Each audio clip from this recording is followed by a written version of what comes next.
السلام علیکم ورحمۃ اللہ۔ ان الحمد للہ نحمده ونستعینه ونستغفره ونعوذ باللہ من شرور انفسنا ومن سیئات اعمالنا من يهده الله فلا مضل له ومن يضلل فلا هادي له واشهد ان لا اله الا الله واشهد ان محمدا عبده ورسوله رب اشرح لي صدري ويسر لي امري واحلل عقدۃ من لسانی یفقہوا قولی رب زدنی علما رب زدنی علما رب زدنی علما آمین یا رب العالمین۔ ہر قسم کی تعریف اور شکر اللہ رب العزت کے لیے لائق اور زیبا ہے، جو ساری کائنات کا ایک و تنہا خالق، مالک، مربی اور منتظم ہے، جو ساری کائنات کو وجود بخشنے والا، ہر مخلوق کی حفاظت کرنے والا اور ہر مخلوق کی ہر ضرورتوں کا پورا کرنے والا ایک و تنہا ہے۔ ہر قسم کی تعریف اور شکر اسی کے لیے لائق اور زیبا ہے۔ درود و سلام ہو انبیاء اکرام پر، خصوصاً نبی مکرم رحمت للعالمین امام الانبیاء محمد صلی اللہ علیہ وسلم پر اور آپ کے اصحاب پر۔ معزز سامعین اکرام، ہمارا یہاں مل بیٹھنے کا مقصد کیا ہے؟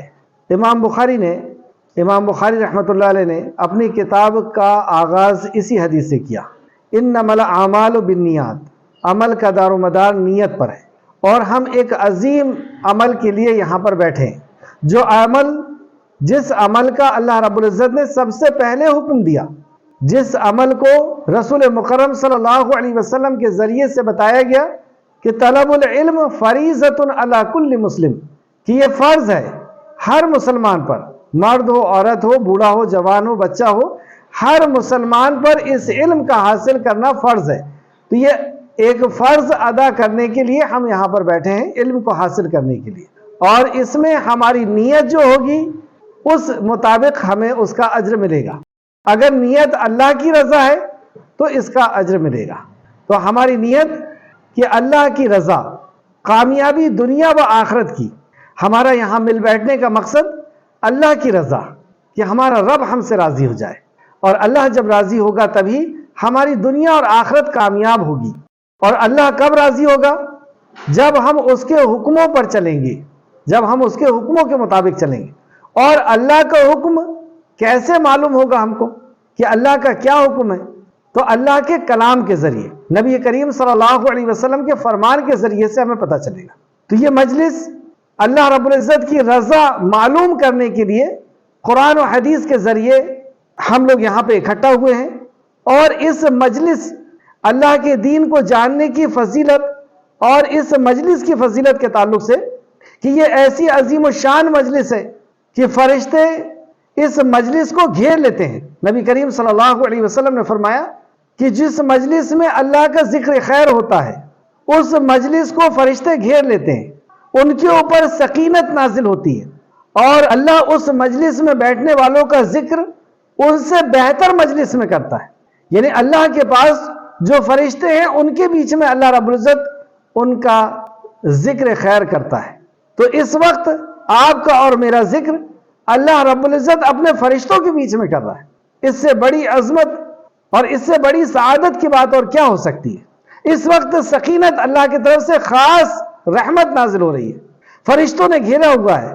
اور ایک دوسرے حدیث میں نبی مکرم نے فرمایا کہ فرشتے اپنے پروں کو بچھا لیتے ہیں اور اس پر بندہ چل کر کے آتا ہے اللہ کے علم کو سیکھنے کے لیے، اللہ کے دین کو، علم کو سیکھنے کے لیے جب بندہ آتا ہے تو فرشتے پھول یا قالین نہیں بچھاتے، اپنے آپ کو بچھا دیتے ہیں۔ وہ نورانی مخلوق کہ جو پلک جھپکنے کے برابر بھی اللہ کی نافرمانی نہیں کرتی، وہ مخلوق اس عمل سے اس قدر خوش ہوتی ہے، وہ فرشتے اس قدر خوش ہوتے ہیں کہ اپنے آپ کو بچھا دیتے ہیں اور ان کے پروں کے اوپر چل کر کے بندہ اس مجلس تک پہنچتا ہے۔ اللہ اکبر۔ اور نبی مکرم صلی اللہ علیہ وسلم نے فرمایا کہ ہر مخلوق اس کے لیے مغفرت کی دعا کرتی ہے۔ دعا کئی چیزوں کی ہو سکتی ہے، لیکن سب سے عظیم دعا مغفرت کی دعا ہے۔ اور ایک دو مخلوق نہیں، نبی مکرم صلی اللہ علیہ وسلم کی زبان مبارک سے یہ عظیم کلمات ادا ہوئے کہ ہر مخلوق ان کے لیے مغفرت کی دعا کرتی ہے۔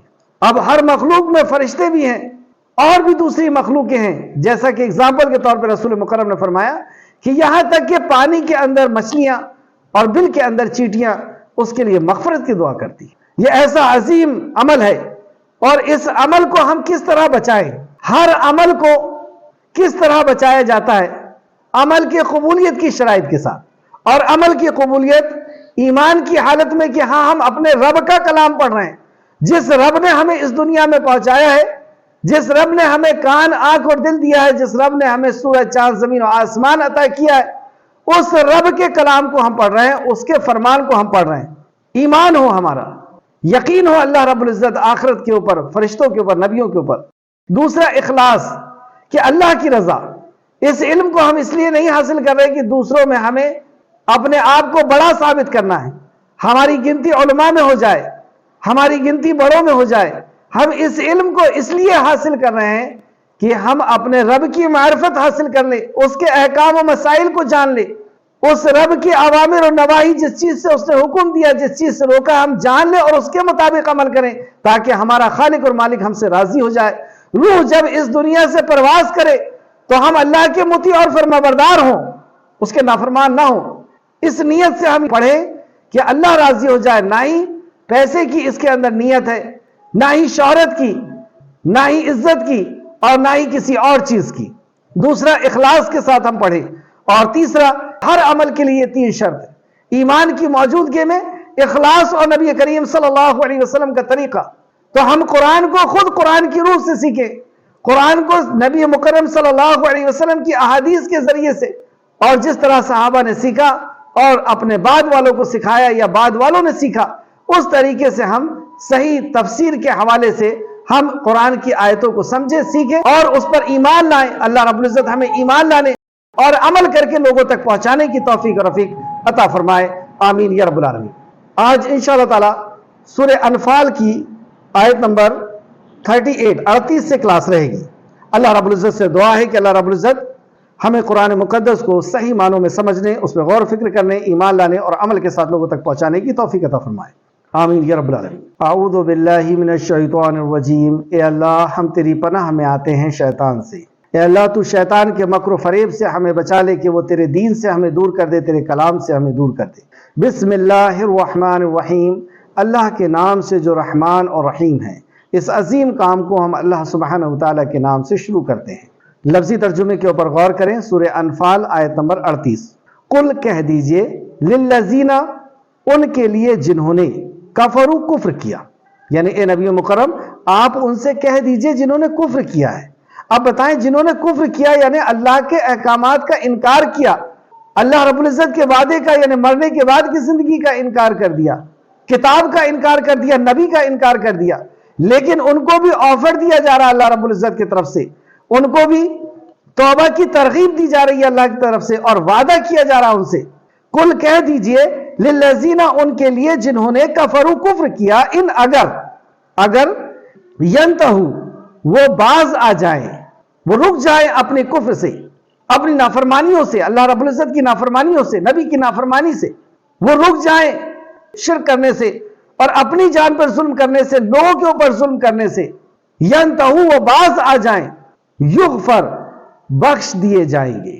اگر وہ توبہ کرنے باز آ جائیں یعنی توبہ کرنے، یغفر، وہ بخش دیے جائیں گے۔ اللہ وعدہ کر رہا ہے کہ یہ گناہ کرنے کے بعد بھی اللہ انہیں بخش دے گا، اگر وہ باز آ جائیں تو، اگر وہ رک جائیں تو، اگر وہ پلٹ جائیں تو۔ لہم، ان کے لیے، ما، جو، قد، تحقیق، سلفا، پہلے ہو چکا، جو پہلے ان سے گناہ ہو چکا ہے، جو نافرمانیاں ہو چکی ہے، اللہ رب العزت وعدہ کرتا ہے کہ اللہ انہیں معاف فرما دے گا، سبحان اللہ۔ اور وَإِن، اور اگر، یعودو، وہ پلٹ گئے یعنی پلٹ گئے، انہوں نے رکے نہیں، باز نہیں آئے، توبہ نہیں کی، فقط، تو تحقیق، مادت، گزر چکا، سنت الاولین، سنت پچھلوں کی۔ تو وہ سمجھ لیں کہ یہ اللہ کی سنت رہی ہے کہ نافرمانوں کو اللہ رب العزت تہ و بالا کر دیتا ہے، نیست و نابود کر دیتا ہے۔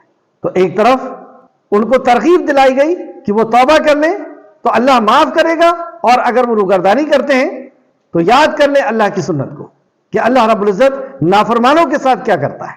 فقاتلوہم، اور جنگ کرو ان سے، وقاتلوہم، اور قتل کرو ان کا یا جنگ کرو ان سے، حتی، یہاں تک کہ لا تکونا، نہ رہے، فتنتن، کوئی فتنہ۔ فتنے سے مراد شرک ہے. جنگ زمین اور ملک کے لیے نہیں، شرک کو ختم کرنے کے لیے. اور یہ سلسلہ کلام پیچھے سے چلا آ رہا ہے. پچھلی آیتوں کے اوپر اگر غور کریں تو بات سمجھ میں آئے گی کہ کیوں ہو رہا ہے. کس طرح مشرکین مکہ مدینہ کے لوگوں کو ختم کر دینا چاہتے تھے، اور کس طرح بار بار یہ تحریک چلاتے تھے یا کوشش کرتے تھے کہ کس طریقے سے اسلام کو ختم کر دیں. تو اللہ رب العزت نے یہاں فرمایا وَقَاتِلُوهُمْ، اور جنگ کرو ان سے، حتیٰ یہاں تک کہ لا تکونا، نہ رہے فتنۃ، کوئی فتنہ، وَيَكُونَ، اور ہو جائے، یعنی شرک باقی نہ رہے اور ہو جائے، دین کلہ، سارا کے سارا، للہ، اللہ کے لیے. دین کس کو کہتے ہیں؟ دین توحید کو دل و جان سے مان کر کے اور اللہ کے احکام و مسائل کو قبول کر کے اور شرک سے بیزاری کا اعلان، یہ ہے دین. پھر سے سمجھ لیں، دین توحید کو دل و جان سے قبول کر کے اور اللہ رب العزت کے فرامین، اللہ رب العزت کے احکامات کو قبول کر لینا اور شرک سے بیزاری کا اعلان، شرک کا انکار کر دینا، یہ ہے دین. تو دین پورا کی پورا غالب ہو جائے. پہلے توحید تھا اور پھر اس کے بعد سارے احکام و مسائل اور شرک سے انکار، یہ دین ہے. دین کلہ، سارا کے سارا، للہ، اللہ کے لیے. یہ زندگی گزارنے کا پاکیزہ طریقہ جو ساری کائنات کے خالق اور مالک کی طرف سے آیا ہے، اس کے مطابق ہم جینے والے بن جائیں. پھر اگر وہ باز آ جائیں، فَإِنَّا، تو بے شک اللہ بما، اسے جو یعملون، وہ عمل کرتے ہیں، بصیرا، خوب دیکھنے والا ہے. اللہ رب العزت خوب جاننے والا ہے.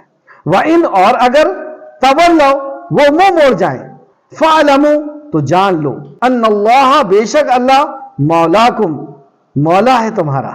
اگر وہ منہ موڑ لیتے ہیں اللہ کے اس دین سے، اس شریعت سے، اس توحید سے، اگر وہ منہ موڑ لیتے ہیں تو کیا بگاڑ لیں گے تمہارا؟ اللہ سبحانہ تعالیٰ فرماتا ہے فَعْلَمُوا أَنَّ اللَّهَ، تو جان لو بے شک اللہ، مولاکم، مولا ہے تمہارا. نعم المولا، کتنا اچھا ہے مولا. نعم المولا، کتنا اچھا ہے مولا، یعنی مددگار، حامی. وَنِعْمَ النَّصِيرُ، اور کتنا اچھا ہے مددگار. آیت نمبر 41، وَعْلَمُوا، اور جان لو، انما، کہ بے شک جو، غنیمت میں پاؤ تم. یہ سورہ انفال جب شروع ہوئی تھی تو سوال پوچھا گیا تھا کہ مال غنیمت کو کیا کریں. اب 40 آیت کے بعد اس کے احکام و مسائل نازل ہو رہے ہیں کہ مال غنیمت کو کیا کرو گے. مال غنیمت وہ جو جنگ کے اندر ہاتھ آئے. مال غنیمت پچھلی امتوں پر حرام تھا، ان کے لیے جائز نہیں تھا. مال غنیمت کو وہ لوگ اکٹھا کرتے تھے، ایک آگ آتی تھی اسے کھا جاتی تھی. لیکن امت محمدیہ کو بطور انعام یہ عطا کیا گیا. یہ بدلہ نہیں ہے، یہ توحید کو بچانے کے لیے جو جنگ ہوتی ہے اس کا بدلہ نہیں ہے. اس کا بدلہ تو جنت ہے، اس کا بدلہ تو اللہ کی رضا ہے. یہ وقتی طور پر ایک انعام ہے اللہ رب العزت کی طرف سے.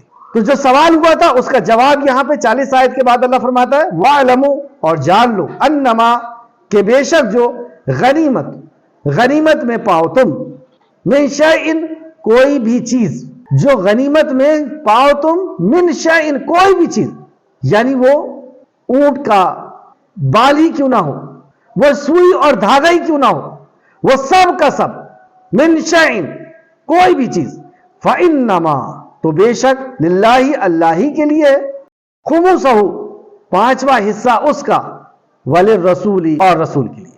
تو اس کا 5واں حصہ اللہ اور اللہ کے رسول کے لیے ہے. اور اس میں سے بھی اب حصے ہوں گے. 5ویں حصے میں سے تو جو پہلے کے 4 حصے ہیں وہ ان کے لیے ہیں جو میدان کارزار میں تھے، اور یہ جو 5واں حصہ ہے یہ اللہ اور اس کے رسول کے لیے ہے. تو اللہ رب العزت کے لیے ہے سے مراد یہاں پہ برکت کے طور پر اور عظمت کے طور پر، تمہید کے طور پر یہ بیان کیا گیا کہ اللہ کے لیے، کیونکہ ساری کائنات کی ہر چیز اللہ کے لیے اور اللہ کے حکم سے وہ تقسیم کی جائے گی، رسول کے حکموں سے وہ تقسیم کی جائے گی. فَأَنَّ، تو بے شک، للہ، اللہ ہی کے لیے، خُمُسَہُ، 5واں حصہ اس کا، وَلِلرَّسُولِ، اور رسول کے لیے. تو گویا کہ اللہ اور اللہ کے رسول کے مطابق اس کو تقسیم کیا جائے گا. اور جو 4 حصے ہیں وہ میدان کارزار میں جو لوگ تھے اور اس میں سے بھی جو پیدل تھے ان کے لیے 1 حصہ، اور 4 حصہ ان کے لیے جو سواری کے اوپر تھے. تو بہرحال میدان کارزار میں جو ہے ان کے لیے 4 حصے شروع کے، اور 5واں حصہ جو ہے وہ اللہ کے رسول کے لیے، اور اللہ کے رسول کو بھی اس میں سے پھر 5 حصے میں سے بھی 5 حصے کریں گے، جس میں سے ایک حصہ 5 میں سے بھی 5 حصے کریں گے، جس میں سے ایک حصہ آپ کی اپنی ازواج مطہرات اور دوسرے ضرورتوں کے لیے، جنگ کے سامان وغیرہ اور بھی دوسری چیزوں کے لیے. اور پھر آگے اللہ سبحانہ تعالیٰ فرما رہا ہے وَلِذِي الْقُرْبَى، اور قرابت داروں کے لیے. تو وہ 5واں جو حصہ تھا اس میں سے 5 حصے ہوئے. پہلا حصہ رسول اللہ صلی اللہ علیہ وسلم، آپ کے ازواج مطہرات اور بھی جو دوسری چیزیں ہیں جنگی سامان وغیرہ اس کے لیے وہ خرچ کیے جائیں گے. وَلِذِي الْقُرْبَى، اور دوسرا حصہ اس کا قرابت داروں میں. وَالْيَتَامَى، اور یتیموں میں خرچ کیا جائے گا. وَالْمَسَاكِينَ، اور مسکینوں میں خرچ کیا جائے گا. وَابْنِ السَّبِيلِ، اور مسافروں کے لیے. اب یہ 4 حصے بھی 5 حصے میں سے بھی 5 حصے کر دیے گئے. پہلے کیا ہوتا تھا؟ پہلے جو سردار جو جنگیں ہوتی تھی اس کو لوٹ کر کے اور لے جا لیا جاتا تھا، جس کے ہاتھ میں جو آ گیا وہ رکھ لیا. اور اگر سردار طاقتور ہے تو سردار کے پاس وہ سارا کی سارا مال آ جایا کرتا تھا. لیکن یہ کتنے اللہ رب العزت کی طرف سے کتنا پیارا فیصلہ اور کتنا اچھا فیصلہ یہاں پہ کیا گیا کہ مال غنیمت اس طریقے سے تقسیم ہوگا. ان اگر کنتم، ہو تم، آمن تم، ایمان لاتے تم، باللہ اللہ پر، وما، اور اس پر جو انزلنا نازل کیا ہم نے، علی عبدنا اپنے بندے پر، یوم الفرقان فیصلے کے دن. یہ فیصلے کا دن بدر کا دن. یوم الفرقان سے مراد بدر کا دن. یوم، جس دن، تقا آمنے سامنے ہوئی، جماعتیں یعنی مشرکین کی اور مومنوں کی جماعت جب آمنے سامنے ہوئی. واللہ، اور اللہ، علی اوپر، کل ہر شیء چیز کے، قدیر خوب قدرت رکھنے والا ہے. اللہ ہر چیز کے اوپر قدرت رکھنے والا ہے. آئیں تفسیر کی طرف. آیت نمبر 38. قل الذین کفروا، اے نبی مکرم جن لوگوں نے کفر کیا ان سے کہہ دیجئے. یہاں پہ مشرکین اور کفر کرنے والوں کو خطاب کرنے کا اللہ سبحانہ وتعالیٰ نے حکم دیا اپنے نبی سے صلی اللہ علیہ وسلم. اور یہ اللہ رب العزت کی رحم اور کرم کا ایک نظارہ ہے. اور ہم دیکھیں کہ ہمارا خالق اور مالک کس قدر محبت کرنے والا اور کس قدر رحم اور کرم کرنے والا ہے کہ وہ مشرکین اللہ رب العزت کے محبوب کو، اللہ رب العزت کے خلیل کو 13 سال ستایا. اور جب مکہ سے مدینہ تشریف لے آئے، ایمان والوں کو ہر ممکن کوشش کی ان کو تکلیف پہنچانے کی. زمین و آسمان نے بہت کم ایسے منظر دیکھے ہوں گے جو ظلم ان مشرکین نے صحابہ اکرام کے اوپر اور نبی مکرم صلی اللہ علیہ وسلم کے اوپر ڈھائے تھے. اب مکہ سے مدینہ آ گئے، یہاں پر بھی چین نہیں لینے دے رہے. ہر طرف سے کوشش کر کے انہیں نقصان پہنچانے کی کوشش کر رہے، ختم کر دینے کی کوشش کر رہے. لیکن اس کے بعد بھی رحمت للعالمین، خالق کائنات واقعی وہ کیسی محبت کرنے والا ہے اپنے بندے سے. وہ انہیں آفر دے رہا ہے، وہ انہیں ترغیب دلا رہا ہے، ان کے لیے وصیت اور نصیحت نازل فرما رہا ہے کہ نبی مکرم ان سے کہیے، جن لوگوں نے کفر کیا ان سے کہہ دیجئے کہ اگر وہ باز آ جائیں، یعنی جو کفر وہ کر رہے ہیں اس سے وہ باز آ جائیں. کون سا کفر کر رہے ہیں؟ یہ کر رہے ہیں ظلم کر رہے ہیں. اور ظلم 3 قسم کے ہوتے ہیں. سب سے بڑا ظلم ان الشرک لظلم عظیم. دوسرا ظلم انسانیت کے اوپر ظلم، شراب پی کر کے اور چوری کر کے، خون ریزی کر کے، اور عورتوں کے اوپر کئی قسم کے ظلم کہ اگر وہ پیدا ہو جائے تو اسے زندہ دفن کر دو، جوان ہو جائے تو اسے بیچ دو، یا 10 مرد اس سے نکاح کرے. نہ اس کو باپ کی جائیداد میں سے کچھ دیا جائے، نہ شوہر کی جائیداد میں سے اسے کچھ دیا جائے. جب بوڑھی ہو جائے تو اسے نکال دو. اس قسم کے کئی قسم کے جو ظلم یہ انسانیت کے اوپر کر رہے تھے. انسان کو خرید کر کے بیچنا، غلام بنا کر کے رکھنا، انہیں جس طریقے سے چاہنا اس طریقے سے ان کا استعمال کرنا. شاید ہی کوئی ایسا جرم ہو، ایسا کرائم ہو جو مکہ کے اندر نہیں تھا یا اس دور کے اندر نہیں تھا آج سے 14.5 سال پہلے. اور تیسرا ظلم اپنی جان کے اوپر ظلم. پہلا ظلم ان الشرک لظلم عظیم، سب سے بڑا ظلم. دوسرا انسانیت کے اوپر ظلم. اور تیسرا اپنی جان کے اوپر ظلم، اللہ کی نافرمانی کر کے اپنے آپ کو تباہ اور برباد کرنا. یہ ہے اپنی جان کے اوپر ظلم. تو یہ جو کچھ بھی انہوں نے ظلم کیا ہے، نبی مکرم صلی اللہ علیہ وسلم ان کفر کرنے والوں سے، کافروں سے کہہ دیجئے کہ اگر وہ باز آ جاتے ہیں، ان کام کو چھوڑ دیتے ہیں، توحید اور اللہ کے احکام کو قبول کر لیتے ہیں، یہ توبہ کر لیتے ہیں اپنے گناہوں سے، تو اللہ سبحانہ وتعالیٰ انہیں آفر دیتا ہے کہ اگر وہ باز آ جائیں تو جو کچھ پہلے ہو چکا وہ انہیں معاف کر دیا جائے گا. جو کچھ بھی انہوں نے ظلم کیا وہ سب معاف کر دیا جائے گا. ابھی بھی توبہ کر لو اور ایک اچھے معاشرے کو تشکیل کر دو, ایک صالح معاشرے کو تشکیل کر دو جہاں پہ کسی کے اوپر ظلم نہیں کیا جائے گا, جہاں پہ کسی کے اوپر کوئی اتیاچار نہیں کیا جائے گا. اس تعلق سے ایک حدیث دیکھیں جو امام بخاری اور مسلم نے روایت کی ہے. حضرت ابن مسعود رضی اللہ عنہ سے مروی ہے, رسول اللہ صلی اللہ علیہ وسلم نے فرمایا, جس نے اسلام میں اچھے عمل کیے تو اس سے جاہلیت کے اعمال کا مواخذہ نہیں کیا جائے گا, مطلب پکڑ نہیں کی جائے گی. جس نے اسلام میں آ کر کے اچھے عمل کیے, اسلام میں آیا اور پھر اس کے بعد اچھے عمل کیے, تو پچھلے جو عمل اس نے کیا تھا اس کی پکڑ نہیں ہوگی, یعنی وہ معاف ہو گئے. اور جس نے اسلام میں برے عمل کیے, جو اسلام میں آیا برے عمل کیے, تو اس سے پہلے اور بعد کے تمام اعمال کا مواخذہ کیا جائے گا. اسلام میں آنے کے بعد بھی اگر برائی نہیں چھوڑا ہے اس نے, تو اسلام کی برائیوں کا, جو اسلام میں آنے کے بعد کی برائیوں کا اور پہلے کی برائیوں کا سب کا مواخذہ, یعنی سب کی پکڑ کی جائے گی, پوچھا جائے گا. بخاری شریف حدیث نمبر 6921, مسلم شریف حدیث نمبر 120. ایک اور حدیث, رسول اللہ صلی اللہ علیہ وسلم نے فرمایا, ایک بڑی حدیث کا ایک ٹکڑا ہے یہ.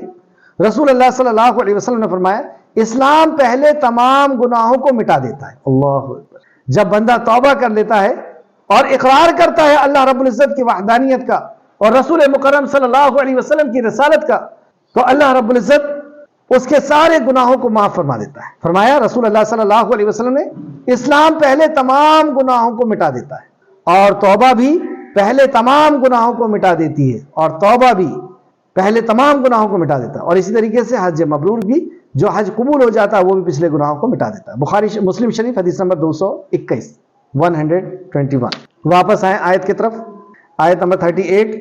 اے نبی, جن لوگوں نے کفر کیا ان سے کہہ دیجئے اگر وہ باز آ جائے تو جو کچھ پہلے ہو چکا وہ انہیں معاف کر دیا جائے گا. سبحان. اور اگر وہ دوبارہ وہی کرے, یعنی روگردانی کرے, دوبارہ وہی کرے جو پہلے عمل کر رہے تھے, اللہ کے ساتھ شرک, نبی مکرم کی مخالفت, مرنے کے بعد کی زندگی کا انکار, جو کچھ بھی یہ کر رہے تھے, جو بھی کفر یہ کر رہے تھے, اور اگر دوبارہ وہی کریں گے تو بلا شبہ اگلے لوگوں کا جو طریقہ گزر چکا ہے وہی ان کا انجام ہوگا. جو پہلے انبیاء علیہ السلام کی نافرمانی کرنے والوں کا جو انجام ہوا ہے یہی انجام ان کا بھی ہوگا. پچھلی کلاس آپ لوگ کو یاد ہوگی کہ کس طریقے سے نافرمانوں کو اللہ رب العزت نے تہوبالا کیا, اور اس کے بعد بھی اب پھر سے انہیں ترغیب دلائی جا رہی ہے کہ ابھی بھی توبہ کر لو, اور ابھی بھی اگر توبہ نہیں کیے تو ابھی ایک ہی جنگ گزری ہے, ابھی اور بھی ہوگی, اور بھی مار کے آئیں گے اور تمہیں نیست و نابود کیا جائے گا. آگے اللہ سبحانہ تعالیٰ فرماتا, اور تم ان سے لڑو حتیٰ کہ فتنہ نہ رہے. ابھی تک لڑنے کا حکم نہیں تھا, 13 سال تک ان اللہ مع الصابرین, اللہ صبر کرنے والوں کے ساتھ, صبر کرو صبر کرو. لیکن اب جب یہ اس کو ختم ہی کر دینا چاہتے ہیں, اس انسانیت کے سبق کو, کہ جس میں حقوق اللہ کے ساتھ حقوق العباد بھی ہے, بندوں کے حق بھی ہیں, اور جانوروں کے, پیڑ اور پودوں کے, اور ہر مخلوق کے حق جس میں بتائے گئے, اس حق کے نظام کو یہ ختم کر دینا چاہتے ہیں. تو یہاں پہ حکم دیا اللہ نے, اور تم ان سے لڑو حتیٰ کہ فتنہ نہ رہے. فتنہ یعنی شرک, شرک نہ رہے, یعنی اس لیے لڑو شرک کے خلاف لڑو, زمین اور ملک کے لیے نہیں, شرک کے خلاف لڑنے کا حکم دیا گیا. اس تعلق سے بہت سی حدیثیں ہیں, آپ اس کا مطالعہ کریں اسی آیت کی تفسیر میں. اور سارا کے سارا دین اللہ ہی کا ہو, اور سارا کے سارا دین کے تعلق سے جیسے میں نے ابھی بتایا آپ کو کہ دین اسے کہتے ہیں شرک و توحید کو دل و جان سے قبول کر کے اللہ کے احکام و مسائل کو مان لینا اور شرک کا انکار کر دینا, یہ ہے دین. تو دین سارا کے سارا اللہ کا ہو جائے.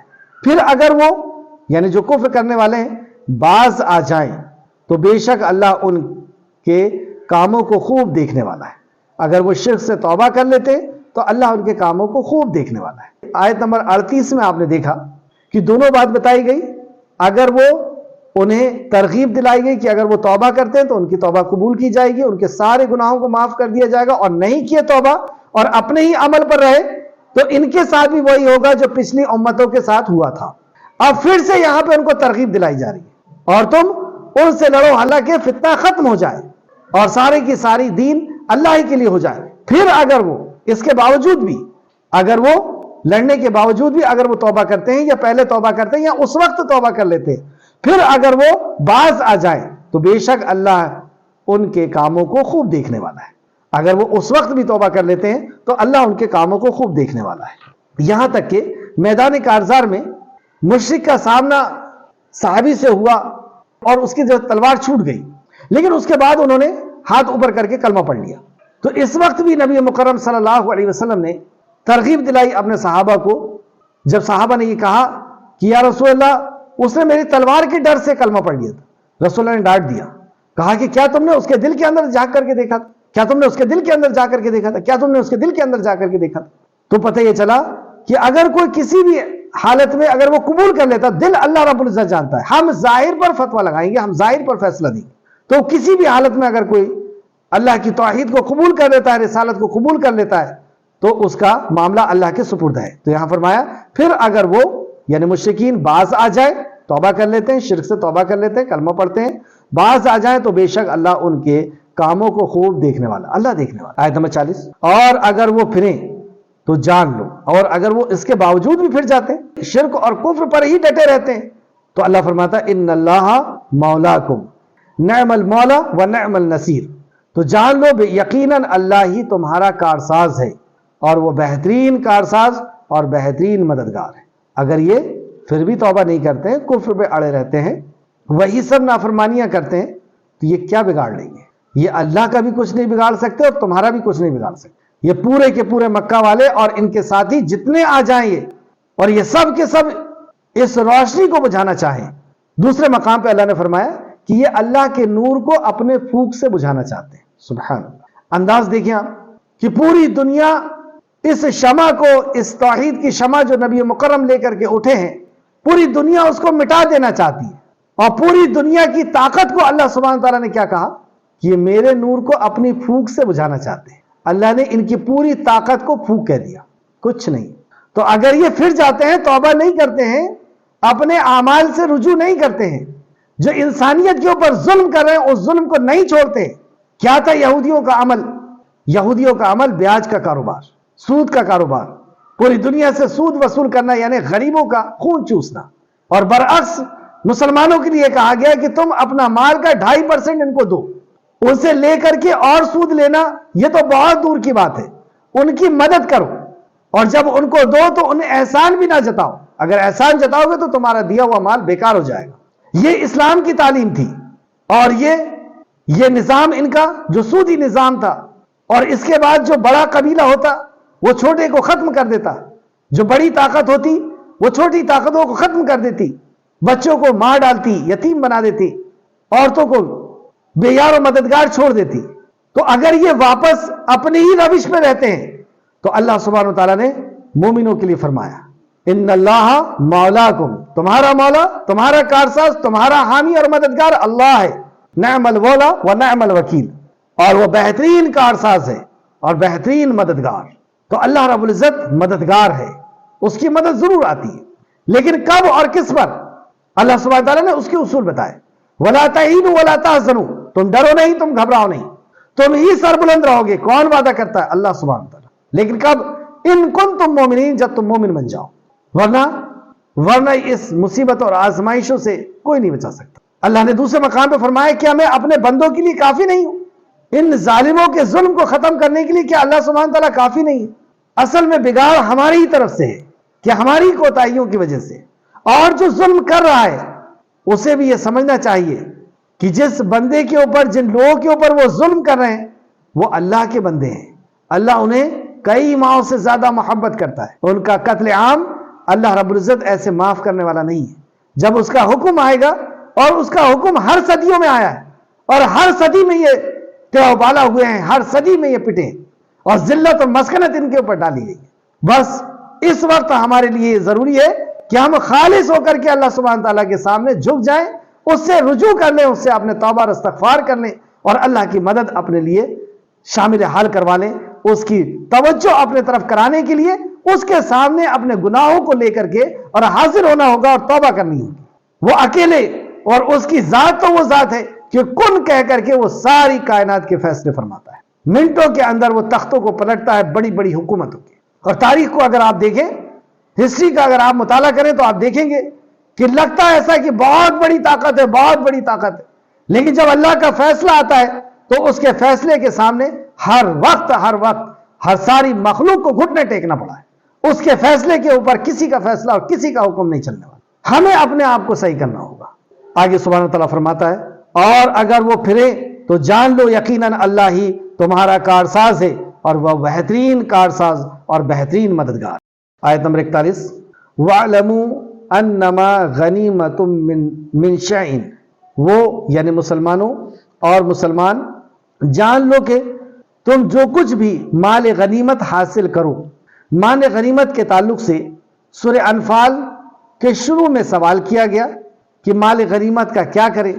اللہ سبحانہ تعالیٰ نے 40 آیت کے بعد اس کے احکام و مسائل نازل فرمائے اور فرمایا فَأَنَّ لِلَّهِ، اسی کے لیے ہے، اس میں سے 5واں حصہ یقیناً اللہ کے لیے ہے اور رسول کے لیے ہے۔ پہلے آپ یہ دیکھیں وَاعْلَمُوا أَنَّمَا غَنِيمَةٌ مِّن شَيْءٍ، اور اے مسلمانوں جان لو کہ تم جو کچھ بھی مال غنیمت حاصل کرو، من شیء، جو کچھ بھی مال غنیمت حاصل کرو۔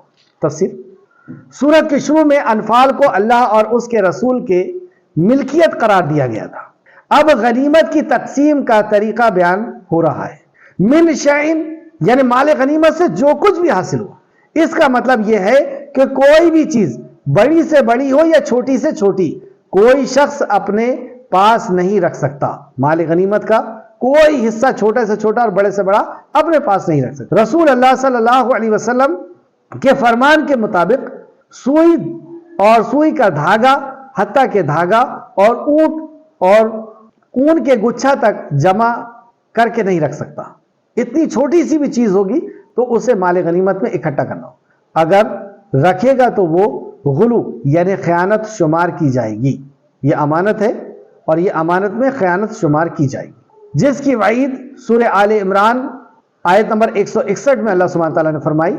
دیکھیں یہ مال غنیمت یا جو عوام کا جو مال ہوتا ہے، اس میں سے اگر کوئی کچھ کھا لیتا ہے، اس میں سے اگر خیانت کرتا ہے مال میں سے، تو اس کی کتنی سخت وعید سورہ آل عمران آیت 161 میں اللہ نے فرمائی، اور خیانت کرنے والوں کو قیامت کے دن خیانت کی ہوئی چیز حاضر کرنی ہوگی۔ قیامت کے دن حشر کے میدان میں کچھ نہیں ہوگا، تنہا انسان اللہ کی بارگاہ میں کھڑا ہوگا، کہاں سے لائے گا وہ؟ تو خیانت کرنے والی چیز اللہ کے روبرو سے حاضر کرنی ہوگی۔ اللہ ہم سب کو خیانت کرنے سے محفوظ رکھے، خیانت کرنے سے بچائے، آمین یا رب العالمین۔ اور اے مسلمانوں جان لو کہ تم جو کچھ بھی مال غنیمت حاصل کرو، اس میں سے 5واں حصہ یقیناً اللہ کے لیے ہے اور رسول کے لیے ہے۔ یہاں اللہ کا نام بطور برکت و تمہید آیا ہے، کیونکہ سب مال اللہ ہی کا ہے اور حکم بھی اسی کا ہے، یعنی اس کے حکم کے مطابق اس کو خرچ کیا جائے گا۔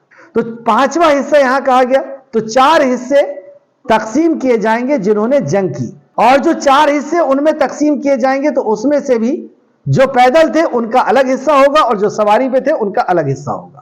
تو یہ 4 حصے ان کے ہوگا، اور 5واں حصہ رسول مکرم صلی اللہ علیہ وسلم کے اختیار میں دیا گیا کہ آپ اس کو خرچ کریں گے، اور 5 حصے میں سے بھی 5 حصے کیے گئے۔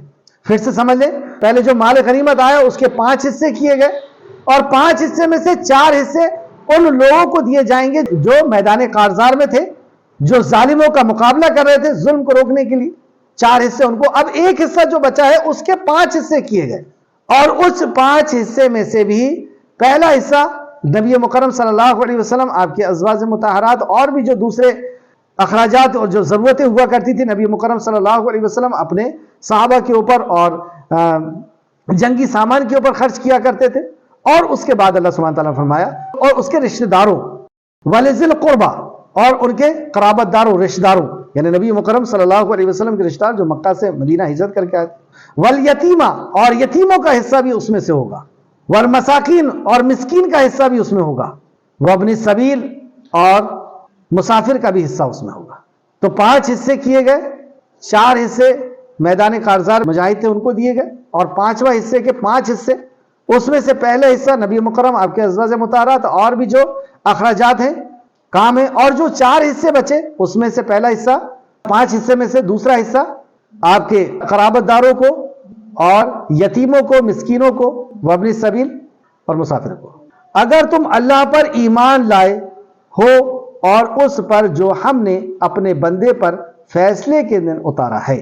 یہ اللہ رب العزت کی طرف سے فیصلہ کر دیا گیا مال غنیمت کا، اور یہ مال غنیمت میدان میں اللہ رب العزت کے کلمے کو بلند کرنے کے لیے لڑنے کا بدلہ ہرگز نہیں، یہ تو انعام ہے، اور اس کا بدلہ تو اللہ سبحانہ وتعالیٰ عطا فرمائے گا۔ پھر آگے اللہ فرمایا اگر تم اللہ پر ایمان لائے ہو اور اس پر جو ہم نے اپنے بندے پر فیصلے کے دن اتارا، جس دن دو فوجوں میں ٹکراؤ ہوا تھا۔ یہ کون سا دن ہے؟ اور اللہ ہر چیز پر خوب قدرت رکھنے والا ہے۔ ابن عباس رضی اللہ عنہ فرماتے ہیں کہ یوم فرقان سے مراد بدر کا دن ہے، کیونکہ یہ اس دن اللہ نے حق اور باطل کا فرق کر دیا تھا۔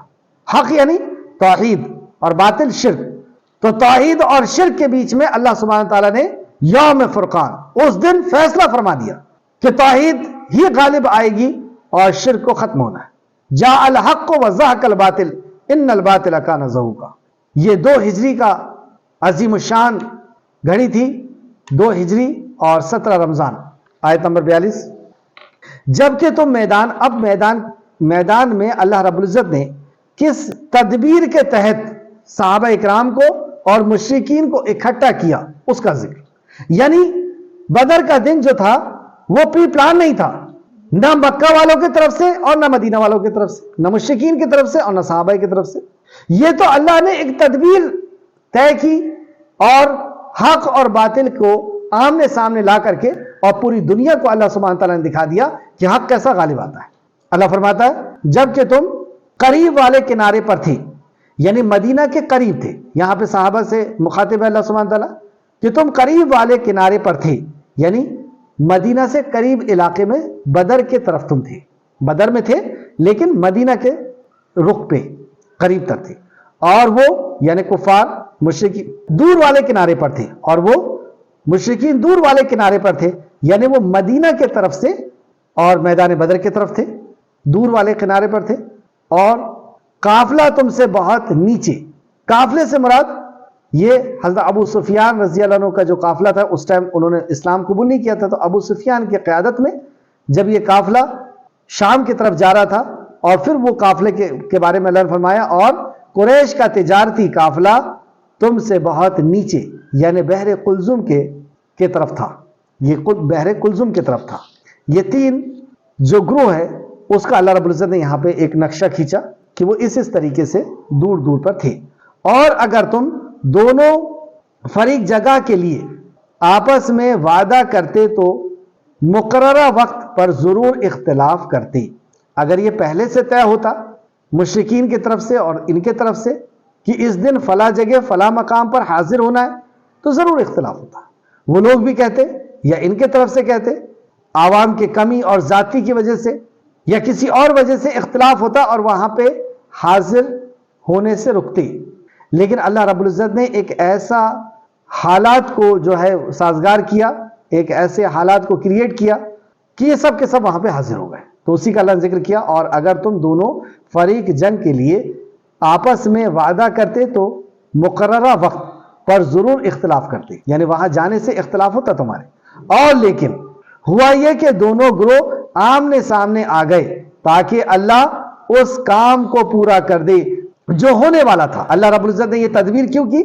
تاکہ اللہ رب العزت اس کام کو پورا کر دے جو ہونے والا تھا، کہ جو ہلاک ہو جائے ہو وہ حجت قائم کرنے سے ہلاک ہو، اور جو ہلاک ہونے والا ہے مطلب اللہ رب العزت یہ تدبیر اس لیے کر رہا تھا کہ جو ہلاک ہونے والا ہے وہ حجت کے قائم ہونے کے بعد وہ ہلاک ہو جائے، یعنی وہ توحید کی حجت اس کے اوپر قائم ہو گئی، دین کی حجت اس کے اوپر قائم ہو گئی، وہ شریعت کو جان لیا، وہ صحیح دین کو جان لیا، وہ نبی کو پہچان لیا، اللہ رب العزت کو جان لیا، لیکن اس کے بعد بھی وہ توحید کا انکار کرتا ہے۔ تو اللہ سبحانہ تعالیٰ نے فرمایا تاکہ اللہ رب العزت اس مارکے کو سامنے لے آئے اور ان کو نیست و نابود کر دے۔ پھر سے دیکھیں، اور لیکن ہوا یہ کہ دونوں گروہ آمنے سامنے ہو گئے تاکہ اللہ اس کام کو پورا کر دے جو ہونے والا تھا، کہ جو ہلاک ہو وہ حجت قائم ہونے سے ہلاک ہو۔ حجت ان کے اوپر قائم ہو گئی تھی، اب وہ ہلاک ہو، اللہ یہی چاہتا تھا، اس لیے ایسا ایسے حالات کو اللہ رب العزت نے سازگار کیا، کریٹ کیا. اور جو زندہ رہیں وہ دلیل سے، یعنی حق کو پہچان کر زندہ رہیں، اور بے شک اللہ خوب سننے والا اور خوب جاننے والا ہے. اور جو زندہ رہیں وہ دلیل سے حق کو پہچان کر زندہ رہیں. اب جو زندہ بچے ان کے لیے بھی ایک آفر ہے کہ وہ ابھی بھی اس حق اور باطل کے مارکے کو دیکھ کر کے اور توبہ استغفار کر کے واپس لوٹ جائیں. ابھی بھی ان کو آفر دیا جا رہا ہے. اور جو مومنین ہیں ان کو بھی خوشی اور مسرت حاصل ہو کہ اللہ رب العزت کی مدد ان کے ساتھ ہے، اور بے شک اللہ خوب سننے والا اور خوب جاننے والا ہے. وَإِنَّ اللَّهَ لَسَمِيعٌ عَلِيمٌ، خوب سننے والا اور خوب جاننے. اسی بھی صحابہ کی ایک جماعت کو، جیسے اللہ رب العزت نے میدان بدر میں 3 علاقوں میں کے تعلق سے اللہ رب العزت نے فرمایا کہ ایک طرف صحابہ اکرام تھے نبی مکرم کے ساتھ، اور دوسرے طرف مشرکین تھے، اور تیسرے طرف ابو سفیان کا وہ لشکر تھا جو قافلے کی شکل میں تھا، تجارتی مال کی شکل میں تھا. اسی بیچ نبی کریم صلی اللہ علیہ وسلم نے اپنے کچھ صحابیوں کو بدر کے پانی کے پاس پہنچایا کہ محاصرہ کرو، دیکھ کر کے آؤ کہ کیا چل رہا ہے، کچھ خبر لے کر کے آؤ، کتنے لوگ ہیں، کیسا ہے، وغیرہ وغیرہ. تو یہ جب ایک ٹیم گئی، ایک جماعت گئی، تو کچھ لوگوں کو انہوں نے پکڑ کر کے لے آیا. جب ان کو پکڑ کر کے نبی مکرم صلی اللہ علیہ وسلم کے سامنے پیش کیا گیا، پہلے تو صحابہ کرام نے ان سے پوچھا کہ کتنے لوگ ہیں، کہاں پہ آئے ہو، کہاں ٹھہرے ہو. انہوں نے بتانے سے انکار کیا یا بتا رہے تھے، لیکن صحابہ کرام اس کی بات پر یقین نہیں کر رہے تھے، انہیں مارے پیٹے. لیکن بعد میں نبی مکرم صلی اللہ علیہ وسلم اس وقت نماز پڑھ رہے تھے. نماز پڑھ کے آپ جب فارغ ہوئے تو کہا کہ یہ جو کہتے ہیں تم اس پہ یقین نہیں کرتے، جبکہ یہ سچ کہتے ہیں، اور جب یہ جھوٹ کہتے ہیں تم یقین کر لیتے ہو. پھر ان لوگوں کو نبی مکرم کے سامنے پیش کیا گیا تو نبی مکرم نے ان سے سوال، تفسیر ابن کثیر جلد نمبر 2 صفحہ نمبر 800، سوال کیا نبی مکرم صلی اللہ علیہ وسلم. اور یہاں پہ نبی مکرم صلی اللہ علیہ وسلم کی شجاعت کو ہم دیکھیں، آپ کے ٹیلنٹ کو ہم دیکھیں، واقعی اللہ کے رسول تھے، کیوں نہ ہو آپ کے اندر یہ ساری خوبیاں. تو نبی مکرم ان سے پوچھتے ہیں مجھے قریش کے متعلق خبر دو. انہوں نے کہا کہ واللہ وہ اس ٹیلے کے پیچھے ہیں جو دور سے نظر آ رہا ہے. انہوں نے بتا دیا کہ اس ٹیلے کے پیچھے، اس پہاڑ کے پیچھے جو دور سے نظر آ. تو رسول اللہ صلی اللہ علیہ وسلم نے ان سے پوچھا کہ وہ لوگ کتنے ہیں. سب سے اہم بات تو یہی تھی کہ وہ کہاں پر ہیں، کس طرف سے حملہ کرنے والے، اور دوسرا سوال کہ وہ ہیں کتنے. یعنی اس بات، جبکہ نبی مکرم صلی اللہ علیہ وسلم کے ساتھ وعدہ ہو چکا ہے، آسمان سے فرشتے نازل ہونے والے، لیکن اس کے بعد بھی قیامت تک آنے والے مسلمانوں کو اللہ سبحانہ وتعالیٰ رسول مکرم نے بتا دیا کہ تمہیں اس بات کی خبر رکھنا ہوگا کہ وہ ہیں کتنے. تم ان کا مقابلہ کر سکتے ہو یا نہیں کر سکتے. جبکہ یہاں پر تو اللہ کی طرف سے مدد آنی، رسول اللہ ساتھ میں، لیکن یہ اصول قیامت تک کے لیے بتایا جا رہا ہے. تو آپ پوچھتے ہیں کتنے ہیں، تو انہوں نے جواب دیا کہ وہ بہت ہیں. آپ نے فرمایا ان کی تعداد کتنی ہے. اب وہ کوئی تعداد بتائیں گے، تو انہوں نے جواب دیا کہ ہمیں معلوم نہیں. مطلب انہوں نے تعداد بتانے سے انکار کر دیا. اب یہ بات اگلوانا تو ضروری تھا کہ وہ کتنے ہیں. تو رسول مکرم صلی اللہ علیہ وسلم، آپ کی شجاعت دیکھیں کہ آپ پوچھتے ہیں. رسول مکرم صلی اللہ علیہ وسلم نے پوچھا کہ وہ روزانہ کتنے اونٹ ذبح کرتے ہیں. انہوں نے جواب دیا، کیا ضرورت تھی اس بات کی پوچھنے. تو انہوں نے جواب دیا کہ ایک دن 9 اور دوسرے دن 10. تو رسول مکرم صلی اللہ علیہ وسلم نے فرمایا کہ ان کی تعداد 900 سے 1000 کے درمیان ہے. کس طریقے سے؟ آپ نے اونٹ کو پوچھ کر کے کہ ایک اونٹ جب ذبح کیا جاتا ہے تو 100 لوگ کھاتے ہیں، اور وہ 10 اونٹ ذبح کرتے ہیں روز، یا 9 اونٹ ذبح کرتے ہیں، تو اس کا مطلب وہ 900 سے 1000 لوگ ہیں. اتنے بہترین انداز میں انہوں نے نبی مکرم نے اس سے اگلوا لیا. رسول اللہ صلی اللہ علیہ وسلم نے فرمایا کہ ان کی تعداد 900 سے 1000 کے قریب ہے. پھر آپ نے ان دونوں سے پوچھا کہ لشکر میں سردار قریش میں سے کون کون ہیں. سردار قریش میں سے کون کون ہے، کون کون سردار وہاں سے آئے. تو انہوں نے اب نام بتانا شروع کیا. کئی سرداروں کے نام بتائے، اور رسول مکرم صلی اللہ علیہ وسلم بھانپ گئے کہ اس کے اندر بہت خاص لوگ آئے. سارے جو مشرکین سردار تھے، جو دشمن تھے، وہ سارے کے سارے دشمن اس میدان میں آ چکے ہیں. تو رسول مکرم صلی اللہ علیہ وسلم نے صحابہ کرام سے مخاطب ہو کر کے فرمایا کہ یہ مکہ ہے، اور اس نے تمہارے طرف اپنے جگر کے ٹکڑے ڈال دیے ہیں. یہ مکہ ہے، مطلب یہ پورا مکہ آ چکا ہے، اور اس نے اپنے جگر کے ٹکڑے تمہارے سامنے ڈال دیے ہیں. یعنی یہ مارکا جو ہے، یہ حق اور باطل کا فیصلہ ہے، یہ آر پار کی بات. اب پورے طریقے سے تیار ہو جانا ہے، یہی ہماری جیت اور ہار ہے. اس لیے تو نبی مکرم صلی اللہ علیہ وسلم نے رات بھر دعا کی اور فرمایا اے خالق کائنات اگر تیری مدد نہ آئی تو روئے زمین پہ تیرا نام لینے والا. بہرحال وہ پچھلی کلاس میں گزر چکا ہے. آیت نمبر 43.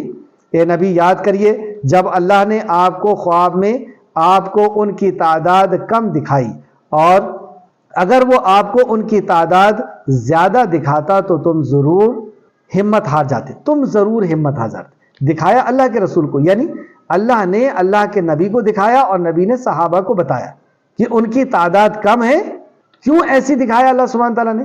تاکہ تم ہمت نہ ہارو، ان کو بہت زیادہ دیکھ کر کے تم ڈر نہ جاؤ، تمہاری پست ہمت نہ ہو جائے. اس لیے اللہ نے صحابہ اکرام کو زیادہ کر کے دکھایا. صحابہ اکرام کو اپنے آپ کو وہ زیادہ دیکھتے تھے اور لوگوں کو کم دیکھتے تھے، یعنی مشرکین کو کم دیکھتے تھے. حضرت مسعود رضی اللہ عنہ صحابی سے پوچھتے ہیں کہ ان کی تعداد کتنی نظر آ رہی ہے تم کو؟ اب وہ ادھر سے جب سامنے آئے تو صحابی پوچھتے ہیں ان کی تعداد تم کو کتنی نظر آ رہی ہے؟ تو صحابی کہتے ہیں یہ 70 ہوں گے یا زیادہ سے زیادہ 100. لیکن ابن مسعود نے انہی میں سے مشرک کے ایک شخص کو پکڑا اور کہا کہ تم کتنے لوگ ہو؟ تو پھر اس نے بتایا کہ ہم 1000 ہیں. لیکن اللہ سبحانہ تعالیٰ اپنی قدرت سے ان کو ان کی تعداد مشرکین کی یعنی دشمن کی تعداد کم دکھا رہا تھا. وہی فرمایا یہاں اور اس معاملے میں آپس میں اختلاف کرتے لیکن اللہ نے تمہیں بچا لیا. تم ان کو اگر زیادہ دیکھتے تو آپس میں اختلاف کرتے کہ ہم اتنے لوگوں سے کیسے لڑے، تو اللہ نے اس اختلاف سے تم کو بچا لیا. بے شک وہ سینوں کے بھید خوب جاننے والا. انہو علیم بذات الصدور، کہ وہ سینوں کے بھید کو بھی جانتا ہے. اللہ رب العزت ہمارے دلوں کے اندر کیا باتیں ہیں اس کو بھی جانتا ہے. سورہ مومن آیت نمبر 19 کے اندر بھی اللہ سبحانہ تعالیٰ نے فرمایا اور آنکھوں کی خیانت کو جانتا ہے. آنکھیں کیا دیکھ رہی ہیں اور کیا سوچ رہی ہیں، کتنی خیانت کر رہی ہیں، دل میں کیا آ رہا، اللہ اس کو بھی جانتا ہے. وہ آنکھوں کی خیانت کو جانتا ہے اور وہ جنہیں سینے چھپاتے ہیں انہیں بھی جانتا ہے. سینے چھپاتے ہیں یعنی دل جو باتیں چھپاتے ہیں اللہ سبحانہ تعالیٰ اسے بھی جانتا ہے. آگے آیت نمبر 44. اور اے مسلمانوں یاد کرو جب تم مشرکین کے آمنے سامنے ہوئے تو اللہ نے انہیں تمہاری نظروں میں تھوڑا دکھایا. اللہ نے تمہاری نظروں میں انہیں تھوڑا دکھایا. جیسے کہ ابھی ہم نے پڑھا کہ ابن مسعود رضی اللہ عنہ نے پوچھا صحابی سے کتنے ہیں تو انہوں نے کہا کہ 70 ہیں، زیادہ سے زیادہ 100 ہیں. لیکن انہی میں سے پوچھا تو جب بتایا وہ کہ 1000 ہے. تو اللہ فرماتا ہے اے مسلمانوں یاد کرو جب تم مشرکین کے آمنے سامنے ہوئے تو اللہ نے انہیں تمہاری نظروں میں تھوڑا دکھایا اور تمہیں ان کی نظروں میں تھوڑا دکھایا. ان کی نظروں میں بھی تھوڑے دکھ رہے تھے. کیوں ایسا؟ مشرکین کو بھی صحابہ کرام کم دکھ رہے تھے، تھوڑے دکھ رہے تھے. کیوں؟ کیونکہ وہ زیادہ دیکھ کر کے بھاگ نہ جائیں. اللہ یہ چاہتا تھا کہ وہ آمنے سامنے آ جائیں، لڑیں گے.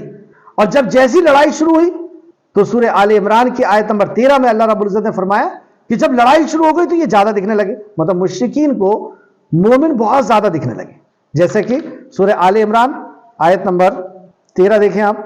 تمہارے لیے 2 گروہوں میں جو جنگ بدر کے دن آپس میں بھڑ گئے اللہ کی قدرت کی عظیم الشان نشانی تھی. ایک گروہ مسلمانوں کو تھا اللہ کی راہ میں لڑ رہا تھا، ایک گروہ مسلمانوں کا تھا اللہ کی راہ میں لڑ رہا تھا اور دوسرا گروہ کفار کا تھا. ان کو اپنی آنکھوں سے اپنے 2 گنا شمار کر رہا تھا. وہ اپنی آنکھوں سے انہیں 2 گنا شمار کر رہا تھا. اور اللہ اپنی نصرت سے جس کو چاہتا ہے مدد دیتا ہے. یہ اللہ کی نصرت تھی جو کئی انداز سے اللہ رب العزت وہاں پہ مدد کر رہا تھا. ان کو حوصلہ دے کر کے، پانی گرا کر کے، ان کو تسکین اور سکون دے کر کے، خواب میں ان کو زیادہ دکھا کر کے نبی مکرم کو جو اہل بصارت ہیں. اللہ آگے فرماتا ہے اور اللہ اپنی نصرت سے جس کو چاہتا ہے مدد دیتا ہے. تو فرشتوں کا لشکر بھی آیا. جو اہل بصارت ہیں یعنی جو بصیرت رکھتے ہیں، آنکھوں کی بصیرت اس کو کہتے ہیں اور جو اہل بصارت ہیں ان کے لیے اس واقعے میں بڑی عبرت ہے. جو نصیحت پکڑنے والے لوگ ہیں، بصارت رکھنے والے لوگ ہیں، اس میں بہت بڑی اس کے اندر عبرت ہے کہ اللہ رب العزت نے ایک ایسا حالات کو جو ہے سازگار کیا، ایک ایسا حالات کریٹ کیا کہ یہ دونوں لوگ آمنے سامنے آ گئے. ایک دوسرے کو کم دیکھ رہے تھے، صحابہ ان کو کم دیکھ رہے تھے تاکہ ان کے سامنے آ جائیں صحابہ اکرام، اور مشرکین بھی ان کو کم دیکھ رہے تھے تاکہ یہ سامنے آ جائیں. اور اللہ اصل میں چاہتا تھا حق اور باطل کا مارکا، اور اللہ دکھانا چاہتا تھا کہ اللہ رب العزت حق کو کس طریقے سے غالب کر. اور تمہیں ان کے نظروں میں تھوڑا دکھایا تاکہ اللہ اس کام کو پورا کرے جو ہونے والا تھا. یہ ہے اصل، تاکہ اللہ اس کام کو پورا کرے جو ہونے والا تھا. کیا تھا وہ کام؟ حق اور باطل کا مارکا آمنے سامنے کرنا، اور حق کو غالب کرنا یعنی توحید کو، اور شرک کو نست نابود کرنا. اور سب کام اللہ ہی کی طرف لوٹنے والے ہیں، اور سب کام اللہ ہی کی طرف لوٹنے والے ہیں. تو یہ آیت جیسے کہ بظاہر ایسی لگ رہی ہے کہ یہ کہا گیا کہ وہ مشرکین صحابہ کو کم دیکھ رہے تھے، لیکن دوسرے جگہ آ رہا ہے کہ وہ صحابہ کو بڑے ہوئے زیادہ دیکھ رہے تھے. تو یہ اس وقت کی بات ہے کہ جب یہ مارکا شروع نہیں ہوا تھا. اس وقت مشرکین نے دیکھا کہ صحابہ تو بہت کم ہیں، کہ مدینہ والے بہت کم ہیں، ہم ان کے اوپر ویسی بازی مار لے جائیں گے. تو یہ بہت غرور و تکبر ان کے سامنے آئے، اور جیسی لڑائی شروع ہوئی تو اللہ رب العزت نے ان کو اب زیادہ کر کے دکھا دیا صحابہ کو. تو ان کے حوصلے پست ہو گئے، اور پھر اس کے بعد لشکر اترنا شروع ہوئے. آسمان سے فرشتوں کے لشکر آئے، اور پھر انہوں نے صحابہ کے ساتھ مل کر کے، اور یہ بھی صحابہ کا ایک بہت بڑا شرف ہے کہ پچھلی امتوں کو تہ و بالا کرنے کے لیے اللہ نے فرشتوں کو پہنچایا. یہاں پر صحابہ کرام کے ذریعے سے اور فرشتوں کے ذریعے سے ان کو جو ہے اپنے جرم کا ان کو بدلہ ملا. آخر میں اللہ سبحانہ تعالیٰ سے دعا ہے کہ خالق مالک جو کچھ بھی ہم نے پڑھا اس پہ ہمیں مزید غور و فکر کرنے کی تو توفیق عطا فرما. جب تک ہمیں زندہ رکھ، ایمان، اخلاص اور عمل صالح کے ساتھ ہمیں زندہ رکھ. اے اللہ تو ہمارے گناہوں کو بخش دے، ہماری خطاؤں کو معاف فرما دے. اے اللہ ہمارے اوپر آئی ہوئی مصیبتوں اور پریشانیوں کو اپنے فضل و کرم سے تو پورا فرما دے. اے اللہ تو قادر ہے، اے اللہ تو آسمان سے لشکروں کو نازل کرنے پر قادر ہے. اے اللہ تو ظالموں کے ہاتھ کو پکڑنے پر قادر ہے. اے اللہ ہر دور میں تو نے ظالموں کے ہاتھ کو پکڑا ہے. اے اللہ ہر دور میں تو نے مظلوم کی آہ کو سنا ہے. اے اللہ ہماری خطاؤں کے اوپر نظر نہ کر. اے اللہ تو رحیم ہے، اے اللہ تو کریم ہے، اے اللہ تو غفور ہے. اے اللہ ہمارے گناہوں کی طرف نہ دیکھ. اے اللہ ہم اپنے گناہوں کا اعتراف کرتے ہیں تو اس سے معافی مانگتے ہیں. اے اللہ تو اپنے رحم و کرم سے مظلوم کا تو ہمیشہ سہارا اور مددگار رہا ہے. اے اللہ تو آسمانی لشکر کو اے اللہ تو پہنچا دے. اے اللہ تو اپنا مددگار پہنچا دے. اے اللہ مظلوم کی مدد فرما اور ظالموں کے ہاتھ کو پکڑ لے. آمین یا رب العالمین. اللہم صلی علی محمد وعلی آل محمد کما صلیت علی ابراہیم وعلی آل ابراہیم انک حمید مجید. اللہم بارک علی محمد وعلی آل محمد کما بارکت علی ابراہیم وعلی آل ابراہیم انک حمید مجید. آمین یا رب العالمین. السلام علیکم ورحمۃ اللہ وبرکاتہ.